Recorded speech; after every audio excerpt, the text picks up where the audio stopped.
Hello, it's a slightly different video this time around. I'm recording a series of videos with an old workmate of mine, Will Hardy, who's been in trading much longer than me, been in markets for 30 years, started off on the Futures Exchange, life in London in the early 90s, if you're old enough to remember that, all the coloured jackets and the hand signals.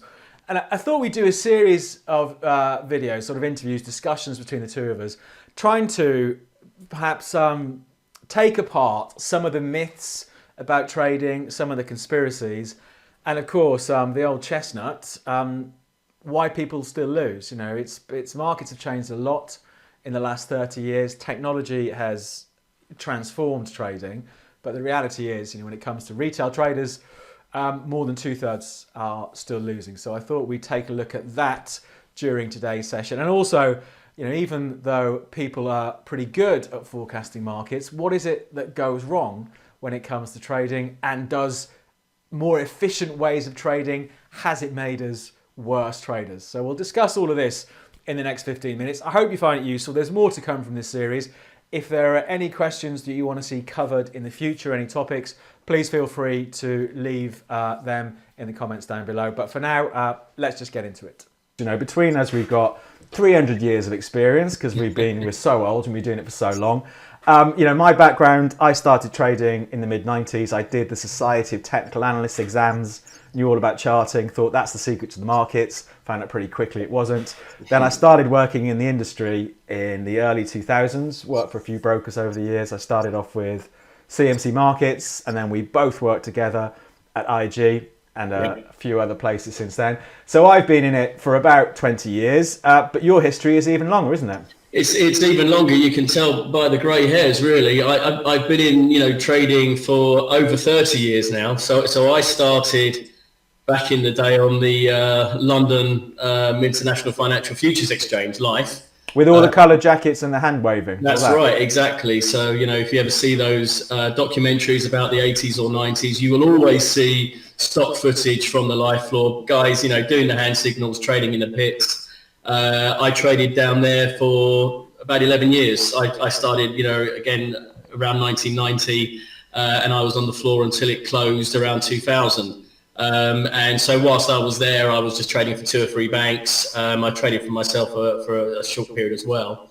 But then I got into, as you say, our industry that, you know, that we're in now, which is spread betting, CFDs, contracts for difference, and foreign exchange. I worked for IG for 11 years. I was running sales at IG. I've worked on the institutional liquidity side for LMAX. And in the last 5 to 10 years, I've really been working with a number of startups in London. So, you know, companies coming into the space, getting regulated in London, but running global entities. So we've both seen things, you more than me, from both sides of the fence, really, haven't we? Both as a client of some sort of trading organisation, and then working at the back end, actually working for brokers. And I thought, you know, in this series of videos, we'll try and explain a bit more about how that world works, because I think there's a fair few conspiracy theories about it. There's a bit of confusion. So I thought, who better to explain all of this than me and you? So we'll get into the nuts and bolts of it. But because everyone's got a short attention span, let's start off with a big question. All right, we've been in it. I've been in it for 20 years. You've been in it for 30 years. Over that time, markets have changed, technology's changed, blah, blah, blah. But what hasn't changed is that the majority of people still lose. Why is trading so hard? You'd think, all right, even if it's a coin flip, then 50% have got to win. But the reality is, you know, more than 2/3 lose. So a couple of points on that. What's your take on it?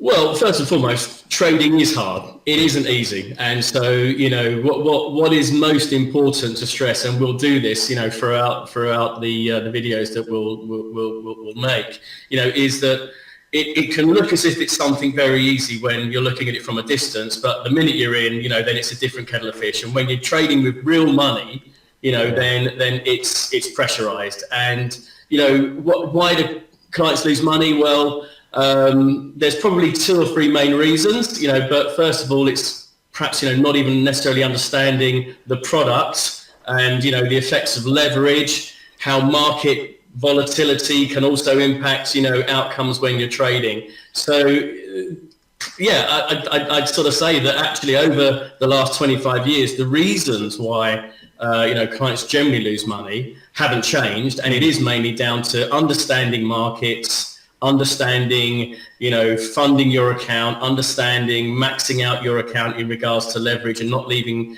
any sort of spare cash to cover markets when they're moving against you. But as you say, also, things have changed in the last 20 years. We can dive into that.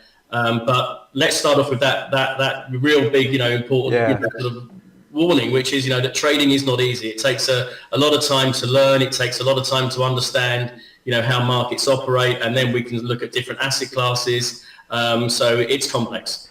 It's a really good point you make. And I used to say it back in the old days that it is one of those things. It's so seductive because you look at a chart like the S&P last year up 23%, gold up 27%, and you look at it and think, God, how hard can this be? But because the market just went up or the market just went down, I could make loads of money here, leverage myself up to the eyeballs. But again, like you say, once you actually get into it and you have real money, your own money at play, and you're sitting there watching it and it's wiggling around, it's a completely different psychological game, isn't it? Absolutely. And as you say, the likelihood is that out of that cohort of people that lose money, actually when they open a position and they take a view, their view is correct. But over time, when there is volatility, markets don't move in straight lines, as we know, David, and it's that volatility which normally shapes clients out of what could end up being a good trade. And so it's just about understanding these kind of facets of trading, that things just don't go from A to B in a straight line. They move around, they might go in your favor, they might go against you. It's being prepared, for these events as they happen along the way. And this is the first of these videos, so we're going to get into the nuts and bolts of this in a bit more detail as we go on. But I think the other point you make is, of course, another very good point, that lots of people trading these products don't really understand them. The amount of people perhaps that I've spoken to, and I'm sure you've spoken to over the years, that don't really understand leverage or don't actually appreciate that they are leveraged. They have £1,000 account and think, oh great, I can buy £5,000 worth of Apple shares on a CFD, but then if Apple drops 10%, it's wiped out half their balance, and I think that's a shock to a lot of people.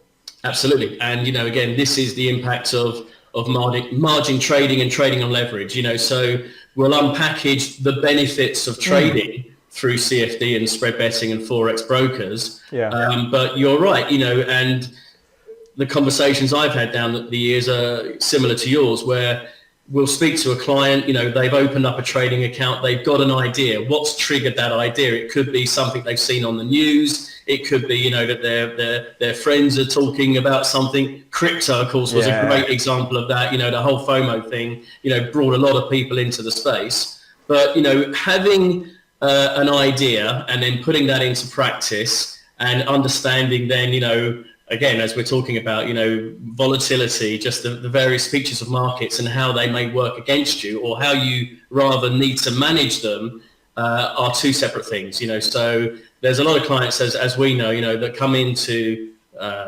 trading, they open an account without having a full knowledge of, the mechanics and how things work. And that isn't necessarily a bad thing, but what is always frustrating to see, as we say, is that when a client does open a trade, has good intentions, actually over time would have, been successful, would have been profitable. But, these little sort of bumps along the way, if you like, which end up, closing people out or making them, lose more than they perhaps, originally sort of envisaged that they wanted to, are what then actually, can of course, just leave a sour taste and clients don't come back. But ultimately, it's all about knowledge and, it's about learning, because if you don't learn, then you won't know and you won't be successful.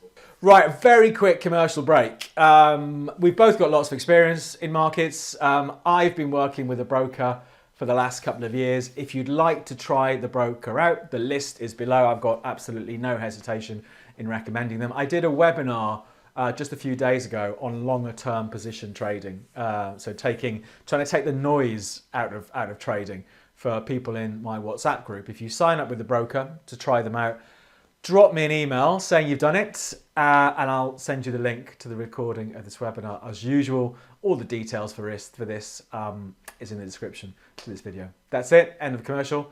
Let's go back to me and Will chatting. Let's talk about, we've both been in it for a long time. Let's talk about how trading has changed over the past 30 years. So, you started off in the pits or the floor, with all the hand signals, all of that. These days, you can be sat on the train and buy a million quid's worth of S&P if you want to with a couple of clicks. So we've seen, apps, crypto, tech, more mainstream. How have you seen the shift over the last 20, 30 years? Yeah, it's been very interesting.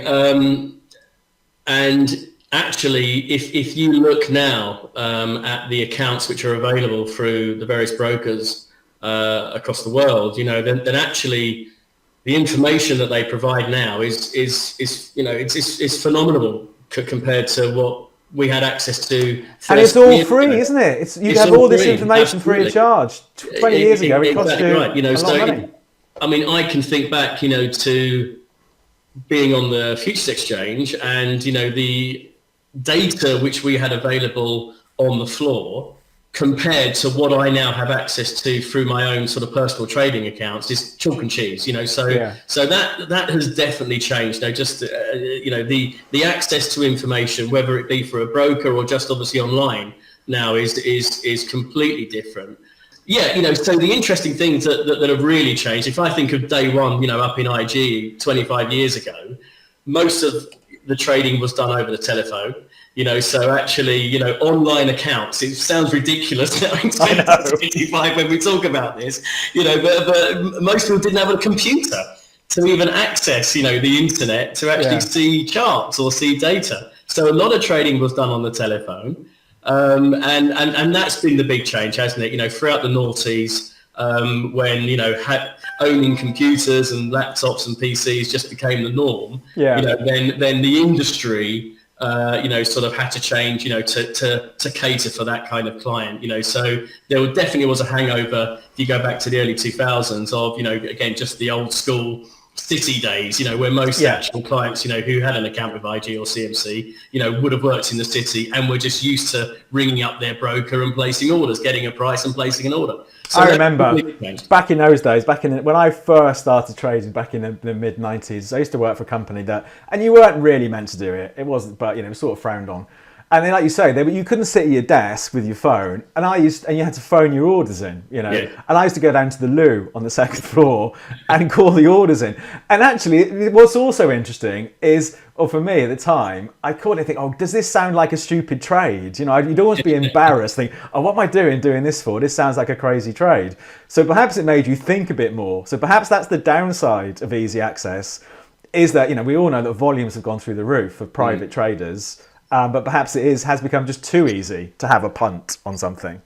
Well, possibly. And look, we started talking about that, just again, ease of entry doesn't necessarily mean that you're guaranteed to make money, actually fundamentally how you trade and how you are successful hasn't changed. But you are right, just the fact now that you can go online and open up 10 accounts and fund each of them and start trading pretty much, straight away, means that actually getting to the point that you can do a trade now compared to 25, 30 years ago is completely different. That's it for the first in this series. There's more to come. We'll look at things such as Bitcoin. I think a popular one will be, is the game rigged against us? Do brokers, for example, play tricks that makes it harder for us to be profitable? All of this stuff will be covered in the weeks ahead. And like I say, if there's anything that you want looking at or you have a question, leave it down below and I will add it to the long list of things that we want to talk about. I hope you found it useful. If you'd like access to that webinar, it's about 55 minutes long, where I talk about my longer term trading approach, trying to cut out all the noise in the markets. All you need to do is try out the broker. The link is down below. Drop me an email, dj@davidjonestrading.co.uk when you've done that, and I'll send you the link to that. And of course, any questions, feel free to get in touch. But for now, for the first in this series, like I say, I hope you found it useful. We'll be back with another one in a week or so. But until then, good luck with your trading.